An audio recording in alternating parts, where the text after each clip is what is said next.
CIW is the Coalition of Immokalee Workers, which is farm workers who have basically identified injustice that's occurring in the work field and have risen up to stand against the injustice and to offer new hope and life to the profession of a farm worker in ways that are just.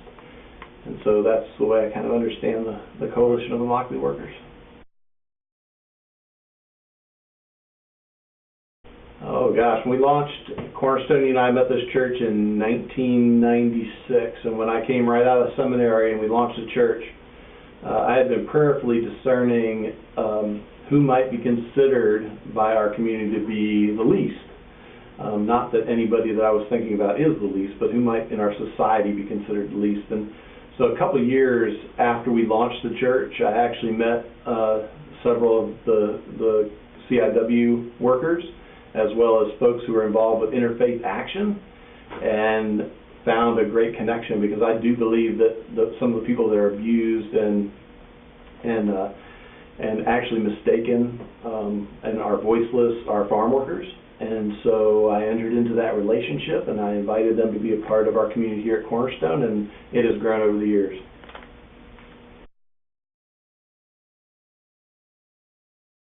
My view's a little biased, because as an ally to CIW, I think everybody should be signing the Fair Food Agreement, and it doesn't make sense to me why they wouldn't sign it, because of the protections that it provides workers, but also it's going to provide protections for the corporation. They just aren't aware of that.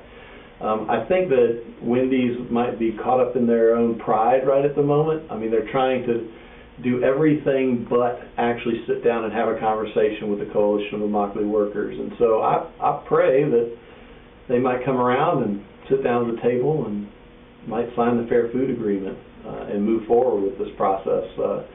I've boycotted Wendy's. I know that a lot of my friends are, and we've actually invited people at the church to not participate at Wendy's as well. I think one is, if we all have food that comes to our table, and everything from salad to tomatoes, fruits and vegetables, those come from someplace, and people work really hard to harvest those fruits and vegetables and to get them to our table, and we take it for granted. I think that farm workers do us a tremendous service to our community and the world, and have pride in what they do, and so they should be treated like anybody else who is employed, that they have fair working conditions, breaks, that they're able to take their kids to school, and that they're able to be a full part of the community as well, and receive a fair wage for the hard work that they're participating in. I think they deserve a lot more than a penny or a pound. I think if it was me, I'd go probably 25 cents more a pound. If anybody's ever worked in the fields, they would know that is probably one of the hardest jobs anybody can have.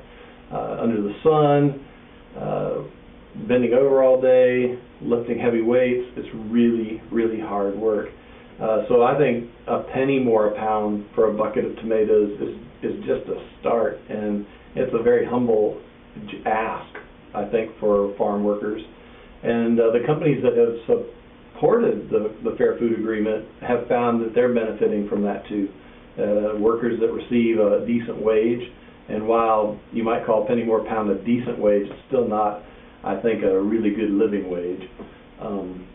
But I would say at least a penny more a pound.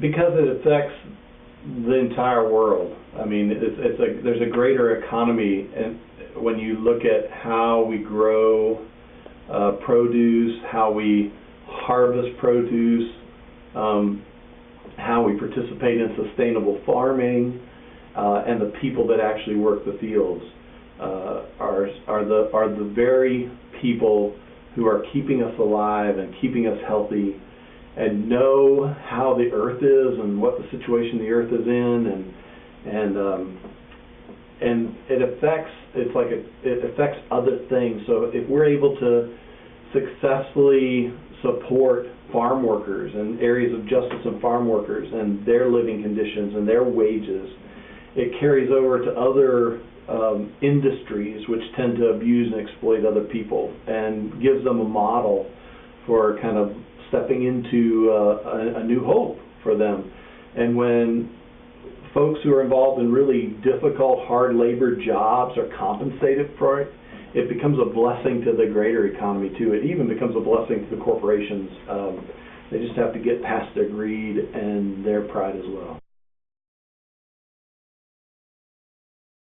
I think mainly that they don't understand what it is.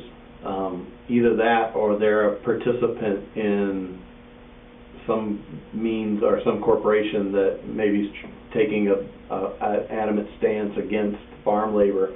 I think, first of all, I explained to them that this is a justice issue, that this isn't a labor issue.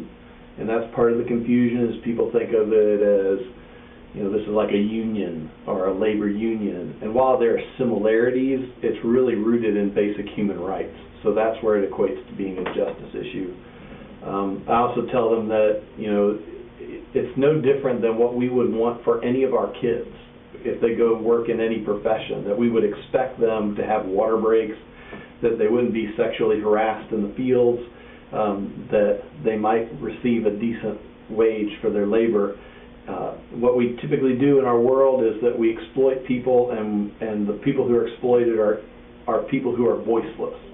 And so as a church and as a community, we need to help be that voice alongside those farm workers who have taken an enormous amount of courage to rise up and form the Coalition of Immokalee Workers.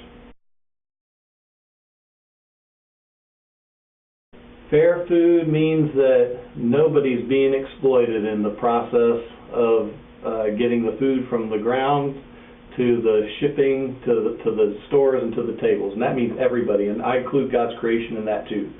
So fair food means that a new day for how we participate together in agriculture, because we're all connected to agriculture.